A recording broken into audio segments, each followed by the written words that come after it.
ইকরার phone সম্পন্ন। শেষ বিদায়ও আসেননি স্বামী জাহের আলভী। রাজধানীর শহীদ সোহরাওয়ার্দী হাসপাতাল মর্গে ময়নাতদন্ত শেষে অভিনেতা জাহের আলভীর স্ত্রী আফরা ইবনাত ইকরার মৃতদেহ গ্রামের বাড়ি ময়মনসিংহের ভালুকায় নেওয়া হয়। রবিবার বিকেল 5টায় জানাজা শেষে পারিবারিক কবরস্থানে তার লাশ দাফন করা হয়। তবে পারিবারিক সূত্রে জানা গেছে, শেষ বিদায়েও উপস্থিত ছিলেন না তার স্বামী জাহের আলভী। জানা গেছে, নেপাল থেকে আলভীর ফিরে আসার অপেক্ষায় বিকেল 5টায় জানাজার সময় নির্ধারণ করা হয়েছিল, কিন্তু নির্ধারিত সময় পেরিয়ে দাফন সম্পন্ন হয়ে গেলেও তিনি উপস্থিত হননি।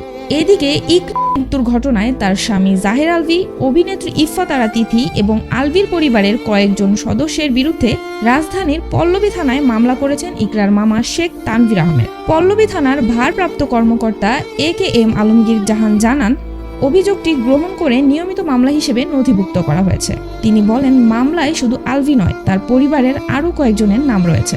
এর মধ্যে অভিনেতার মাকেও আসামি করা হয়েছে। তিনি আরও জানান, ঘটনার বিভিন্ন দিক খতিয়ে দেখা হচ্ছে। ইতোমধ্যেই প্রাথমিক তদন্ত শুরু হয়েছে এবং সংশ্লিষ্টদের জিজ্ঞাসাবাদের প্রস্তুতি নেওয়া হচ্ছে। দীর্ঘ 15 বছরের দাম্পত্য জীবনে স্বামীর পরকীয়া ও অমানসিক নির্যাতনের অভিযোগ সামনে আসার পর সামাজিক যোগাযোগ মাধ্যমে ইকরার ব্যক্তিগত চ্যাট ফাঁস হয়। এরপর থেকেই বিষয়টিকে ঘিরে দেশ জুড়ে ব্যাপক আলোচনা শুরু হয়েছে।